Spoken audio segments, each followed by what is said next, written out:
আল্লাহ তাআলা এই পৃথিবীতে তিনটি ভূখণ্ডকে সর্বশ্রেষ্ঠ মর্যাদা দিয়েছেন। একটা হলো মক্কাতুল মুকাররমা, আরেকটা মসজিদুল আকসা, আরেকটা মসজিদ আন-নববীর মদিনা আন-নববিয়া আল মুনাওয়ারা।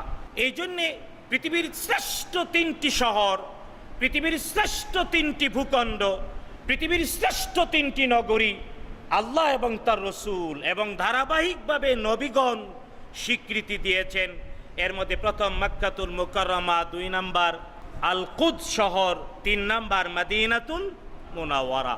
আর এই যে আল কুদস আমাদের ঈমানের সাথে সম্পৃক্ত, এর কারণটা কি? এর কারণ হলো আল কোরআন আল কারীমে আল্লাহ সুবহানাহু ওয়া তাআলা মসজিদুল আকসা এর অবস্থানের শহর বা মদিনাতুল কুদস, কুদস শহরকে আল্লাহ সুবহানাহু ওয়া তাআলা বরকতময় শহর বলেছেন। শুধু তাই না, আল্লাহ সুবহানাহু ওয়া তাআলা ইব্রাহিম আলাইহিস সালাতু ওয়াস সালাম, আপনারা জানেন ইব্রাহিম আলাইহিস সালাতু ওয়াস সালামকে নমরুদ যখন আগুনে জ্বালিয়ে মারতে চেয়েছে, আল্লাহ তাআলা আগুন থেকে বাঁচিয়ে দিয়েছেন। ইব্রাহিম আলাইহিস সালামের একটি লুমও পুড়ে নাই, নমরুদ ওই আগুনে মরেছে, তার পরিষদ সবাই, তার রাজ্য জ্বলেছে ওই আগুনে। যখন ইব্রাহিম আলাইহিস সালাম আগুন থেকে বের হলেন, আল্লাহ তাআলা বরকতময় একটি শহরে তাকে আবাস গড়তে দিলেন। হিজরত করে ইব্রাহিম যে শহরে আসলেন, আল্লাহ তাআলা বলেছেন এটা হলো বরকতময় শহর, এর নাম মসজিদুল আকসার শহর, এর নাম ফিলিস্তিন, এর নাম আল কুদস। অনেকে জানতে চাইবেন, তাহলে দলিল জানতে চাই, দলিল তাহলে শুনুন। আল্লাহ তাআলা কোরআন আল কারীমে মসজিদুল আকসা এর শহর, এর নগরীকে বরকতময় নগরী বলেছেন। এর মধ্যে প্রথম হলো ইব্রাহিম এবং লূত আলাইহিস সালামকে আল্লাহ তাআলা এই শহরে আশ্রয় দিয়েছিলেন, হিজরত করেছিলেন লূত এবং ইব্রাহিম আলাইহিমাস সালাম এই নগরীতে, এই শহরে আছে। 17 নম্বর পারার 21 নম্বর সূরা আল আম্বিয়া এর 71 নম্বর আয়াত আল্লাহ তাআলা বলেছেন, ওয়ানাজ্জাইনাহু ওয়া লূতান ইলাল আরদিল্লাতী বারাকনা ফিহা লিল আলামিন। আল্লাহ তাআলা বলেছেন ওয়ানাজ্জাইনাহু, আল্লাহ বলছেন ইব্রাহিমকে আমি মুক্তি দিলাম, ওয়া লূতান এবং লূতকে, ইলাল আরদিল্লাতী বারাকনা ফিহা এমন জমিনে, এমন ভূখণ্ডে, এমন শহরে, এমন নগরে যার মধ্যে আমি আল্লাহ বরকত দিয়ে দিয়েছি। প্রশ্ন হলো, বরকতটা কি শুধু ইব্রাহিম আলাইহিস সালামের জন্যে? বরকতটা কি শুধু লূত আলাইহিস সালামের জন্যে? আল্লাহ বলছেন না, বরং লিল আলামিন, জগৎ সমূহের সবার জন্য বরকত আছে এই শহরে। বলেন সুবহানাল্লাহ। শুধু তাই না, সুলাইমান আলাইহিস সালাম আল্লাহ তাআলা সারাটা পৃথিবীতে যার রাজত্ব দিয়েছিলেন, আল্লাহ তাআলা ওই সুলাইমানের রাজত্বের রাজধানী, কেন্দ্রবিন্দু ছিল এই বরকতময় ভূখণ্ডটা।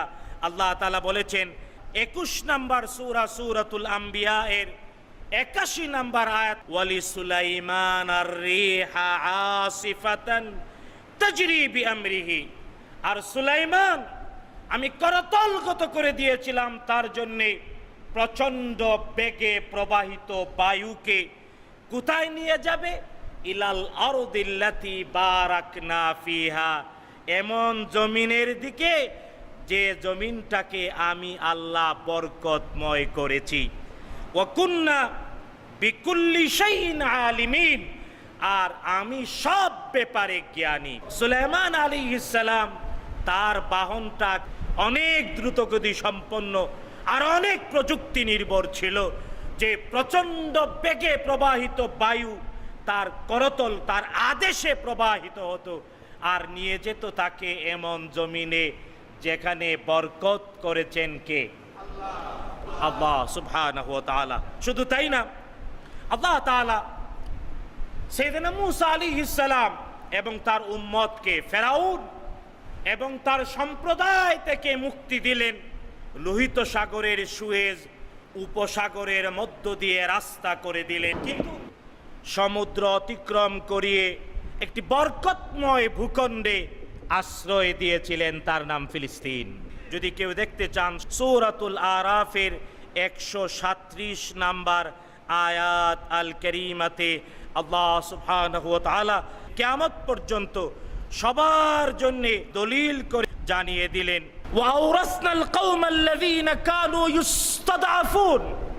আল্লাহ বলছেন, আর আমি আল্লাহ উত্তরাধিকারী করে দিলাম ওই সম্প্রদায়কে যাদেরকে নির্যাতন করে রাখা হয়েছিল, অর্থাৎ সাইয়েদনা মূসা আলাইহিস সালাম এবং তার সম্প্রদায়কে নির্যাতন করে রেখেছিল ফেরাউন এবং তার গোষ্ঠী। আল্লাহ তাআলা বলছেন, যে সম্প্রদায়কে নির্যাতন করে দাবিয়ে রাখা হয়েছিল তাদেরকে আমি মিরাজ দিয়ে দিলাম মাশারিকাল আরদি ওয়া মাগারিবাহা, পূর্ব আর পশ্চিমের ভূখণ্ডে, আল্লাতী বারাকনা ফিহা, যেখানে আমি আল্লাহ বরকত দিয়েছিলাম।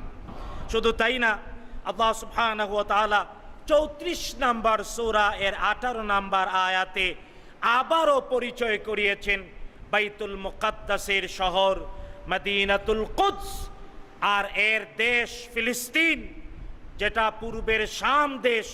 আল্লাহ তাআলা বলেছেন, ওয়াজআলনা বাইনাহুম ওয়া বাইনাল কুরা আল্লাতী বারাকনা ফিহা। তবে এবার প্রশ্ন করতে পারেন, এই যে এই শহর ইব্রাহিম আলাইহিস সালামের আগে সাইয়েদনা নূহ আলাইহিস সালাম এসেছিলেন রসুল হিসেবে, প্রথম রসুল নূহ আলাইহিস সালাম, তারপরে ধারাবাহিকতায় মূসা, দাউদ, ঈসা ইবনে মারইয়াম আলাইহিস সালাম। এই ধারাবাহিকতায় আজকের পৃথিবীতে ইহুদিরা দাবি করে এই ভূখণ্ড তাদের, আর আমরা বলি এসএ পড়সা, আর এস পড়সা, বিএস পড়সা, মহানগর জরিপ, সব জরিপে আমরা বলি এই ভূখণ্ডটা মুসলমানদের। দলিল কি? তাহলে শুনুন, আল্লাহ তাআলা কোরআন আল কারীমে আমাদের জানিয়ে দিয়ে বলেছেন, 10 নাম্বার সূরা সূরাতু ইউনুস এর 81-82 নাম্বার আয়াতে আল্লাহ তাআলা ওয়াতলু আলাইহিম নাবা নূহ আলাইহিস সালামের ইতিহাস বর্ণনা করতে আদেশ করেছেন মুহাম্মাদুর রাসূলুল্লাহ সাল্লাল্লাহু আলাইহি ওয়াসাল্লামকে। আয়াতের 82 নাম্বার আয়াতের শেষে নূহ আলাইহিস সালাম নিজে নূহ আলাইহিস সালামের কথা আল্লাহ তুলে ধরেছেন। তিনি বলেছেন, ওয়া উমিরতু আন আকুনা মিনাল মুসলিমিন। নূহ বলছেন, আমি আদিষ্ট হয়েছি মুসলমান হওয়ার জন্য। তার মানে নূহ আলাইহিস সালামের পরিচয় কি ছিল? মুসলিম।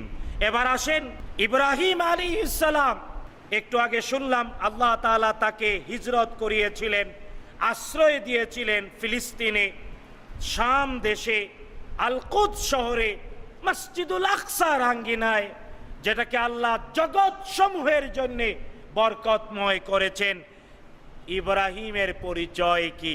2 নাম্বার সূরা আল বাকারা এর 131 নাম্বার আয়াত আল্লাহ বলছেন, ইয ক্বালা লাহু রাব্বুহু আসলিম। ইব্রাহিমকে তার রব বললেন, ও ইব্রাহিম তুমি ইসলাম গ্রহণ করো, আসলিম। ক্বালা আসলামতু লিরাব্বিল আলামিন। ইব্রাহিম বললেন, আমি আল্লাহর জন্য ইসলাম কবুল করলাম। তবে হ্যাঁ, অনেকে বলতে পারেন, হ্যাঁ মুসলিম ইব্রাহিমের নাম, আরো দলিল জানতে চাই। তাহলে 22 নাম্বার সূরা সূরাতুল হজ এর 78 নাম্বার আয়াতে আল্লাহ বলেছেন, হুয়া সাম্মাকুমুল মুসলিমিন। ইব্রাহিম আমাদেরকে মুসলিম জাতি হিসেবে নামকরণ করেছেন।